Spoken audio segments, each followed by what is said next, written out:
जय हिंद साथियों, अभी हम लोग उपस्थित हैं एग्जाम टूर चैनल पर और बीएसएससी सीजीएल का ये सेट नंबर 1 है। सेट प्रैक्टिस चालू है और जो रात वाला सेट है वो रात में ज़रूर चलेगा, रात में लाइव चलेगा।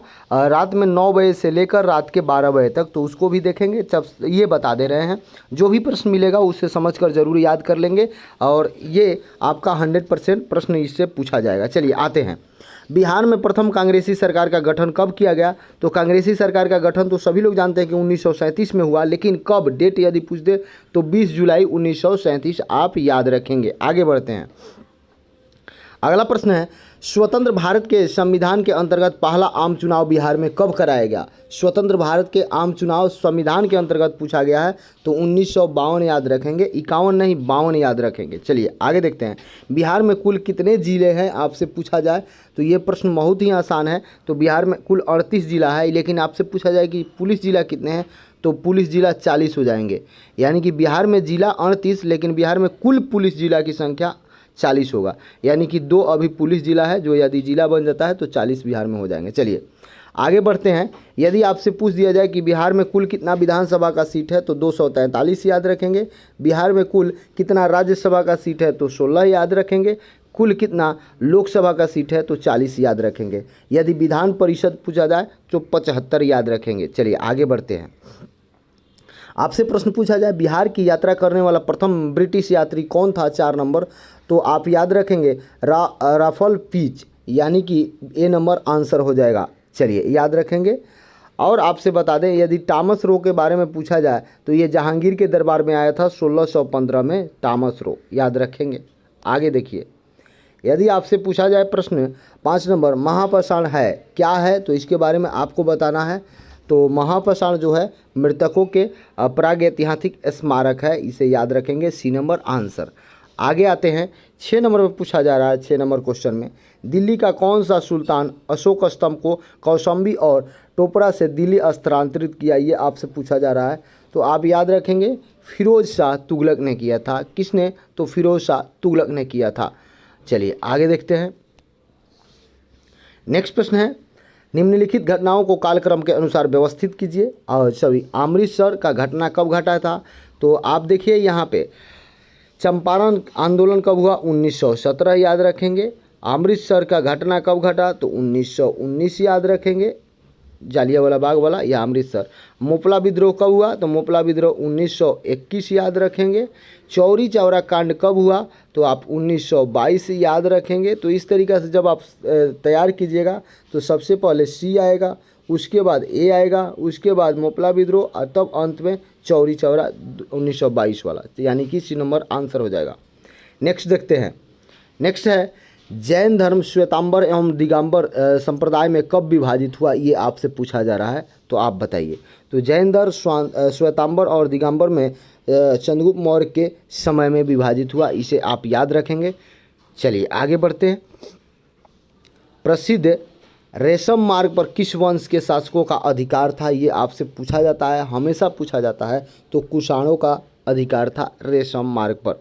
नेक्स्ट प्रश्न है, बिहार बजट 2021 में बिहार में कहाँ पर विश्वविद्यालय खोलने की या स्थापना करने की घोषणा की गई है? तो ये राजगीर, आप याद रखेंगे, राजगीर में विश्वविद्यालय खोला जाएगा 2021 के में घोषणा किया गया बजट में। चलिए आगे आते हैं।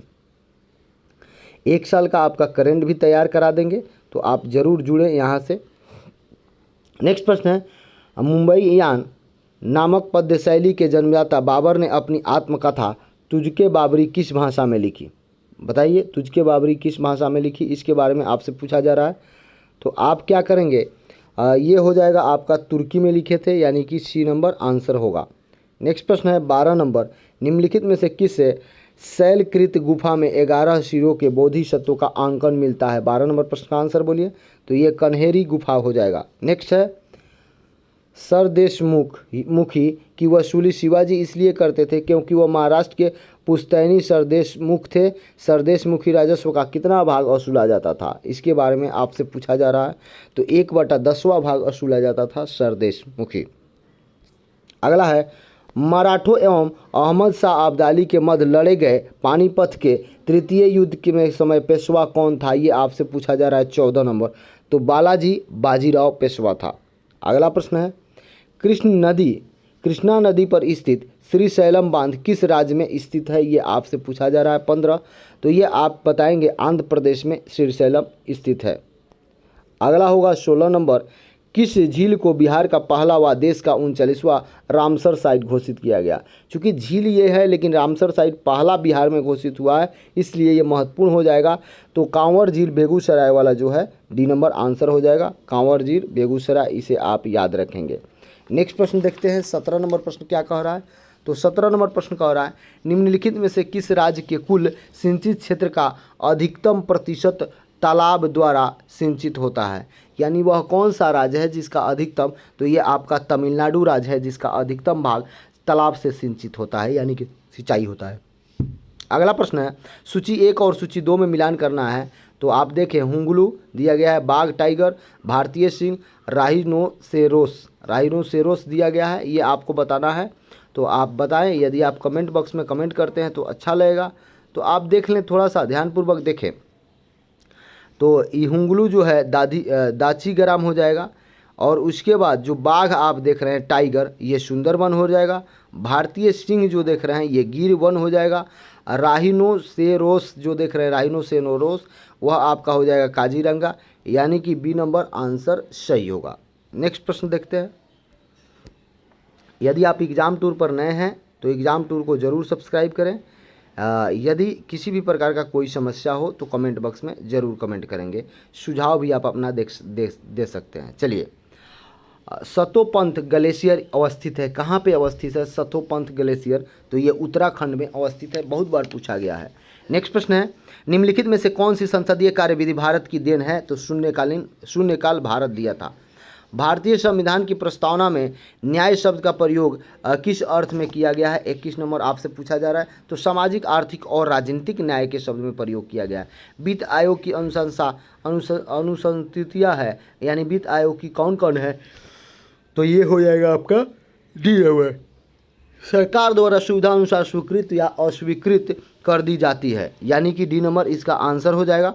नेक्स्ट प्रश्न है, मंत्रिपरिषद से पद त्याग करने के लिए मंत्री किसे अपना त्यागपत्र संबोधित करके देंगे, ये आपको बताना है। 23 नंबर प्रश्न, तो वह राष्ट्रपति को देंगे संबोधित करके। नेक्स्ट प्रश्न है, भारतवर्ष के लिए एक संघीय ढांचा को सर्वप्रथम किस अधिनियम द्वारा प्रस्तुत किया गया, तो ये आप जानते हैं 1935 के अधिनियम के द्वारा प्रस्तुत किया गया। अगला प्रश्न है, लोकसभा का 5 वर्ष का सामान्य कार्यकाल समाप्त होने से पहले इसे कौन भंग कर सकता है, तो राष्ट्रपति भंग कर सकते हैं प्रधानमंत्री के सिफारिश पर, यानी कि सी नंबर आंसर होगा। 26 में आते हैं, कंपनी द्वारा लाभांश की घोषणा की जाती है, कब की जाती है, तो ये आपको बताना है, अधिकृत पूंजी पर की जाती है। 27 में देखेंगे, निम्नलिखित अनुच्छेदों में से कौन सा एक राज्य को ग्राम पंचायतों का गठन के बारे में बताता है, तो ये बोला जा रहा है, तो अनुच्छेद 40 हो जाएगा। नेक्स्ट प्रश्न है, एग मार्क क्या है, इसके बारे में आपसे पूछा गया है, एग मार्क क्या है, 28 नंबर प्रश्न। तो आप सब जानते होंगे, चूँकि बहुत बार आ गया एग मार्क, तो ये गुणवत्ता की गारंटी देता है, यानी कि डी नंबर आंसर होगा। चलिए आगे आइए, 29 नंबर देखते हैं, जारवा जनजाति पाई जाती है। जारवा जनजाति कहाँ पाई जाती है, ये आपको, तो निकोबार द्वीप में, जारवा जनजाति निकोबार द्वीप में पाई जाती है। नेक्स्ट है, किस राज्य में भारत ने अपनी तरह के पहले और एशिया का सबसे बड़ा वैज्ञानिक पक्षी एटलस को लॉन्च किया, किसने, 30 नंबर प्रश्न करेंगे। तो ये आपका हो जाएगा केरल, याद रखेंगे कौन सा, तो केरल राज्य होगा। नेक्स्ट है, राष्ट्रपति के निर्वाचन में निम्नलिखित में से कौन भाग नहीं लेता है, इसके बारे में पूछा गया है। तो लोकसभा का गैर निर्वाचित सदस्य, यानी कि जितने निर्वाचित सदस्य हैं वो भाग लेंगे, लेकिन लोकसभा के जो गैर निर्वाचित सदस्य हैं वो भाग नहीं लेंगे। नेक्स्ट है, निम्नलिखित में से कौन सा वर्गीकरण कच्ची सामग्री के आधार पर उद्योग का वर्गीकरण है, ये आपको बताना है। 32 नंबर प्रश्न, तो ये आपका हो जाएगा आधारभूत और उपभोक्ता। नेक्स्ट प्रश्न देखें 33 में, पुस्तक भारत के प्रधानमंत्री देश दशा दिशा के लेखक कौन है, इसके बारे में आपसे पूछा जा रहा है। 33 नंबर प्रश्न आपसे पूछा जा रहा है, तो आप ध्यानपूर्वक देखेंगे। रशीद किदवई हो जाएंगे, रशीद किदवई। चलिए आगे देखते हैं 34 में, जो बैंक निक्षेप बिना नोटिस के निकाले जा सकते हैं उन्हें क्या कहते हैं, चलिए आंसर कीजिए। 34 नंबर प्रश्न का, तो मांग निक्षेप उसे बोला जाता है। 35 है, निम्नलिखित प्रस्ताव में से किस संदर्भित संबंधित संगठित बजट से है, किसे है ये बताना है 35 नंबर प्रश्न का। तो ये आपका कटौती प्रस्ताव हो जाएगा, यानी कि सी नंबर आंसर होगा। यदि और फास्ट कराना होगा तो कमेंट बॉक्स में ज़रूर कमेंट करेंगे, या संपूर्ण आपको जानकारी चाहिए तो भी कमेंट बॉक्स में करेंगे। दृश्य निर्यात और दृश्य आयात के अंतर को क्या कहते हैं, यानी कि दृश्य आयात दृश्य निर्यात के अंतर को व्यापार शेष बोला जाता है। मुद्रा अवमूल्यन का परिणाम होता है, क्या होता है, इसके बारे में आपसे पूछा जा रहा है। तो इसका परिणाम होता है, आप देखिए मुद्रा अवमूल्यन का क्या परिणाम होता है। 37 नंबर प्रश्न था, तो आप देख सकते हैं निर्यात में वृद्धि और भुगतान संतुलन में सुधार होता है, यानी कि 37 का बी हो जाएगा। नेक्स्ट प्रश्न देखते हैं 38 नंबर क्या कह रहा है। 38 नंबर प्रश्न कह रहा है, भारत में एगो इकोलॉजिकल जोन्स यानी कृषि पारिस्थितिकी क्षेत्र की कुल संख्या कितनी है। तो कुल संख्या 20 है, वर्तमान समय में कितना है, तो आप देख सकते हैं कि 20 कुल संख्या मिलेगा आपको। चलिए आगे बढ़ते हैं, थोड़ा सा समस्या ये है, चलिए आगे देखते हैं। 39 में तिब्बत के पठार की समुद्री तल से ऊंचाई कितनी है, ये आपसे पूछा जा रहा है। तो 5 किलोमीटर तिब्बत से समुद्र तल की ऊंचाई।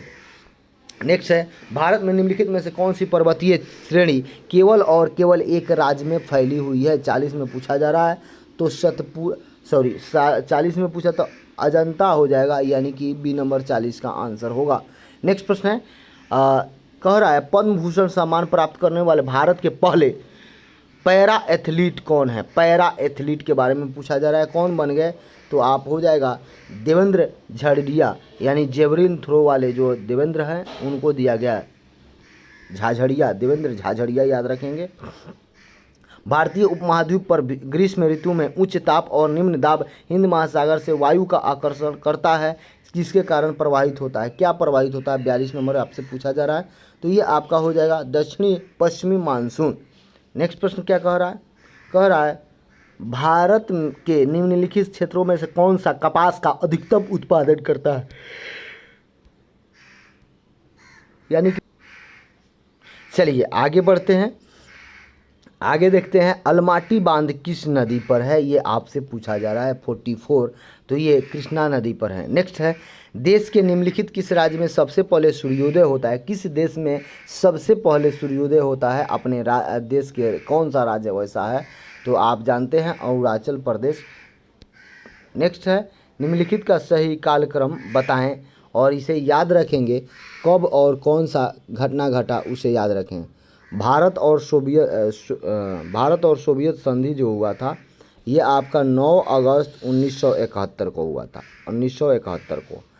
नेक्स्ट देखेंगे, शिमला जो समझौता हुआ था यह कब हुआ था, तो 2 जुलाई 1972, यानी कि 2 जुलाई 1972 याद रखेंगे, ये 2 हो गया। उसके बाद आप आते हैं फराक्का समझौता कब हुआ था, यानी कि फराक्का समझौता कब हुआ था, तो फराक्का समझौता अंतिम रूप से यदि पूछा जाए तो 12 दिसंबर 1996 को हुआ था, ठीक है। और देखिए आपसे फराक्का हो गया। ताशकंद के बारे में पूछा जाता है, बराबर पूछा जाता है, तो 1966 आप याद रखेंगे, तो आंसर हो जाएगा 4213 आप याद रखेंगे। चलिए आगे देखते हैं, अगला प्रश्न है, नेक्स्ट प्रश्न दे रहा है, भारत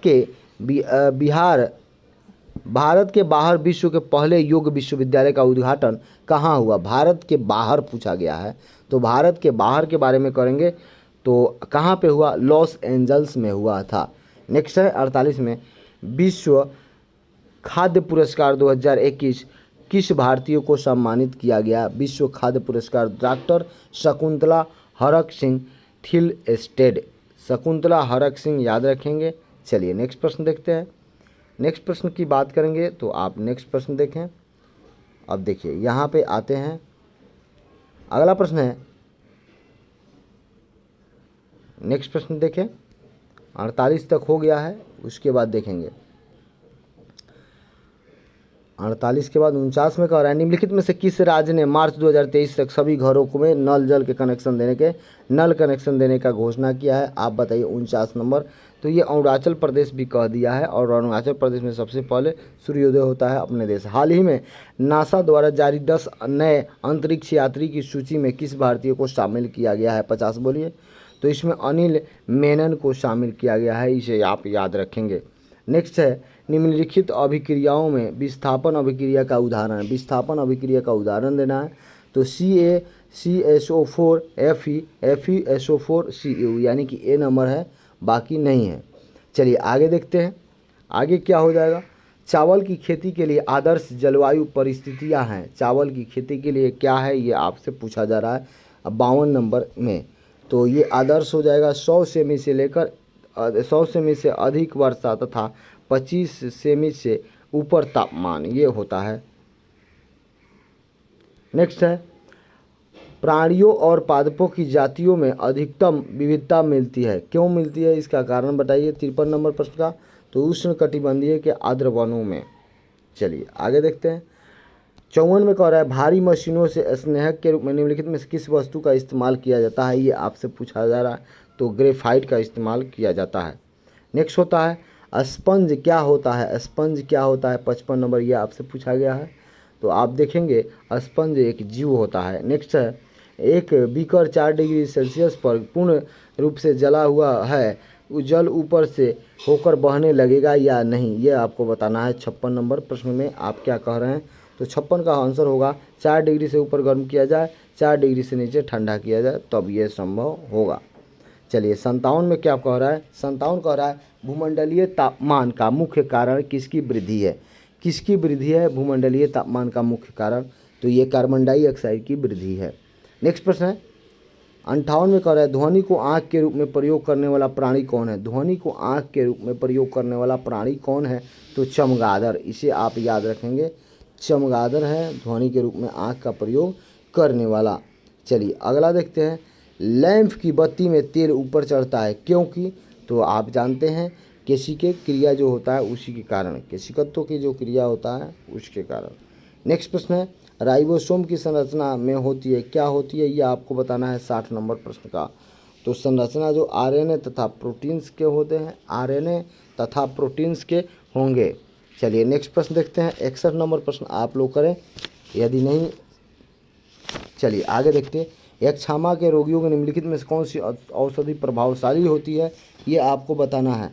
तो ये हो जाएगा रिफ्लेक्सिन, रिफ्लेक्सिन याद रखेंगे, यानी कि डी नंबर। अगला है, वायुमंडल में प्रकाश के विसरण का क्या कारण है, ये आपको बताना है 62 नंबर। तो इसका विसरण का कारण है धूलकण। चलिए 63 देखते हैं, 63 में क्या कह रहा है, निम्नलिखित में से कौन सा एक कथन सही नहीं है, यानी सभी कथन सही है, एक गलत है, उसके बारे में बताना है। तो सी नंबर हो जाएगा, आर्द्रता के बढ़ने पर वायु में ध्वनि की वेग कम हो जाती है। कौन सा सही नहीं है पूछा गया था। नेक्स्ट प्रश्न है 66 नंबर में, किस पादप को शाकीय भारतीय डॉक्टर की उपमा दी गई? कौन सा पादप है जिसे शाकीय भारतीय डॉक्टर की उपमा दी गई थी, ये आपको बताना है।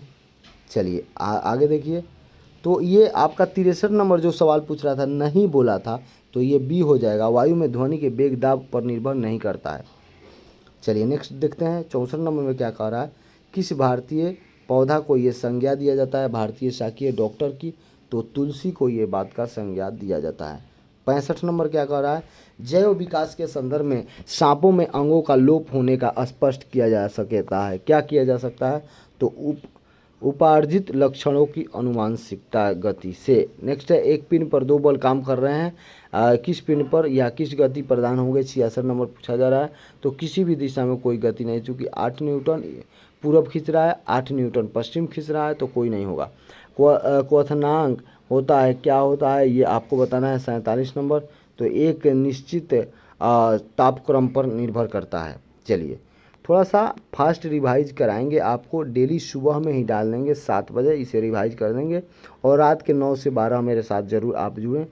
नेक्स्ट प्रश्न है, उत्सर्जित करने वाला पदार्थ है, कौन सा पदार्थ ये उत्सर्जित करेगा, इसे आप बताएं। सोडियम है, सोडियम 11 और सोडियम 12 उसका पावर है, ये बताना है आपको। तो आप लोग बताएं।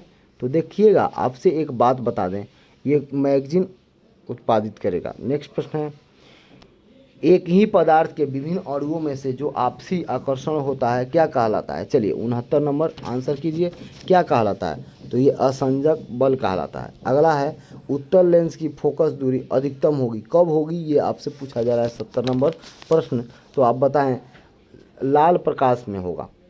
कृत्रिम उपग्रह में सरल लोलक का क्वथनांक होता है, ये आपसे पूछा जा रहा है 71 नंबर। तो ये अनंत होता है। अगला प्रश्न है, नीचे दिए गए परिदृश्य को देखें और प्रश्न को हल करें। 72 नंबर।